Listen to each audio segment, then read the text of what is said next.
आसिफ शेख साहब, मेरे साथ आज जो शमूलियत की है मोहित कुरैशी साहब, मुख्तार ठेकेदार साहब, अतीक मुकादम साहब और कलीम मुकादम साहब, मेरे बड़ी करीबी दोस्त मोहम्मद कासिम चमड़े वाले साहब, अलील भाई और जितने सारे साथी आज मेरे साथ आए हैं, मैं यकीन दिलाता हूँ उनको कि मैं आसिफ शेख साहब के साथ आया हूँ, शेख आसिफ साहब के साथ तो बहुत सोच समझ करके आया हूँ।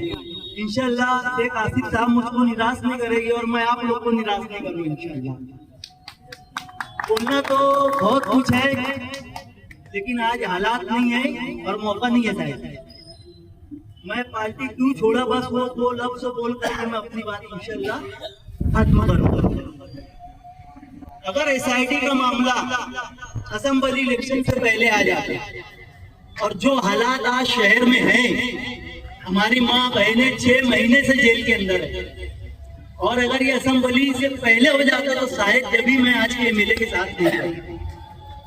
जो उनके अंदर कमजोरी है, जो उनकी आदतें हैं, उससे तो मैं वाकिफ था, लेकिन इतने ज्यादा वो बुज़दिल हो गए, मैंने कभी सोचा नहीं था कि जब हमारी माँ बहनों की बात की आएगी तो वो बाहर नहीं आएंगे। जब आज 6 महीने से आज हमारे घर का अगर एक आदमी जेल में होता है, पूरी खानदान की नींद साहब हराम हो जाती है। आज हमारे शहर की माँ बहनें जो है 6-6 महीने से वो आदमी के एक भी ऐसे पल का एहसास नहीं है कि उनकी फैमिली या उनकी खानदान वालों के ऊपर क्या गुजर रही होगी। जब मैंने 6 महीने में ये हालात देखे, हालात तो मैं तुरंत ही देख रहा था। जब पहली बार मेरे सुमैया मालेगांव आ रहे थे तो मैंने आज के एमएलए को बोला कि मुफ्ती साहब वो कोई पद अधिकारी नहीं है, वो एक आम आदमी है। अपन गेट पर खड़े रहेंगे और उसको बोलेंगे कि तू कैसे पेपर चेक करने के लिए आया है, तो उनके साथ एक पेंडुल रहता, पेंडुल इतना ही बड़ा है वो बोलता कि 1,09,000 वोट तो बोले उनको भी मिली ना। तो मैं बोला भैया जीत के तो अपन आए ना, जिम्मेदारी किसकी है, अपनी है क्या उनकी है। लेकिन वो कम बुज़दिल है, उनके आसपास के लोग उनको और ज्यादा बुज़दिल बना देते हैं। 2 लफ्ज बोल करके मैं अपनी बात खत्म करूंगा। एसआईटी का मामला हुआ, जिस तरीके से आसिफ शेख साहब ने पूरे शहर में तो लोगों की मदद की, जबकि इनका कोई राइट नहीं था। ये चाहते तो छोड़ देते, अक्सर लोग इलेक्शन हारते ना भैया, 2-2 साल दिखते उठते नहीं है ना। लेकिन आसिफ साहब ने अगले ही 8-10 दिन से वापस अपने लोगों में आ गए और जो शहर के लिए वो काम करते, उनका जो मिजाज है, उनके वालिद साहब और मेरे उस्ताद शेख रशीद साहब ने जो हमको सिखाया है, बिल्कुल उसके वही रास्ते पे वो चले।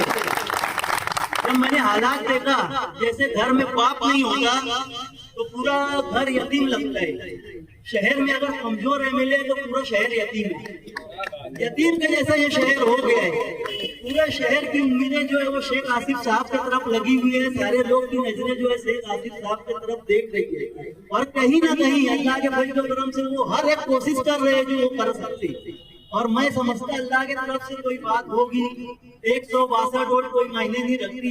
शहर के लोग तो हारे हुए आमदार के साथ कोई सी संख्या नहीं है जैसी हारने के बाद शेख आसिफ साहब के साथ लोग जीते हुए। ये कोई मैं बनावटी बात नहीं बोल रहा हूँ, ये पूरे शहर के लोग देखते हैं।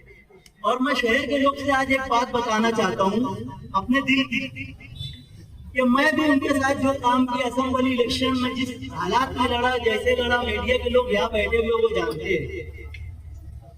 मुझे नहीं मालूम था कि इतनी जल्दी ऐसे हालात बन जाएंगे, वो आदमी इतनी जल्दी हथियार डाल देगा। अच्छा, सामना करने से पहले हथियार डाल देगा।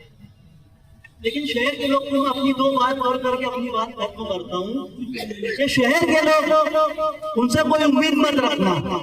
उम्मीद उससे रखी जाती है जो कोई कोशिश करता है, ये आदमी कोशिश भी नहीं करता है। 2 जुमला मैं बोलूंगा ऐसा कि आदमी सबसे पहले अपनी फैमिली के बारे में सोचता, अपने पड़ोस के बारे में सोचता, अपने मोहल्ले के बारे में सोचता, बाद में अपने शहर के बारे में सोचता। लेकिन आज के जो हमारे एमएलए ये इतने नाकारा है कि इन्होंने अपने राजकारण के लिए, अपनी सियासत के लिए 2007 से इन्होंने अपनी बहन का इस्तेमाल किया।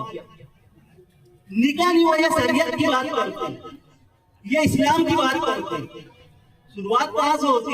हमेशा शेख रशीद साहब एक बात बोला करते थे, इश्क़ करने को अपने घर से करो।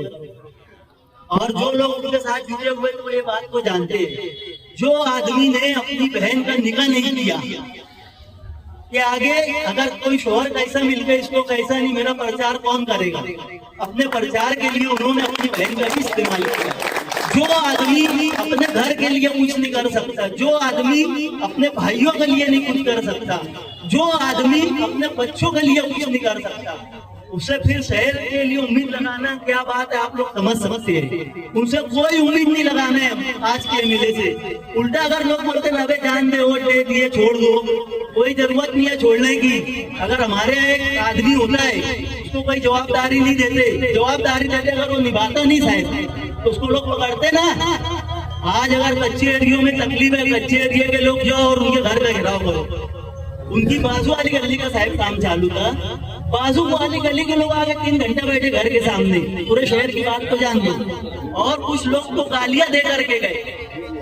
इससे ज्यादा खराब बात हो नहीं सकती। इनकी जगह अगर कोई होता तो उसी दिन इस्तीफा दे देता।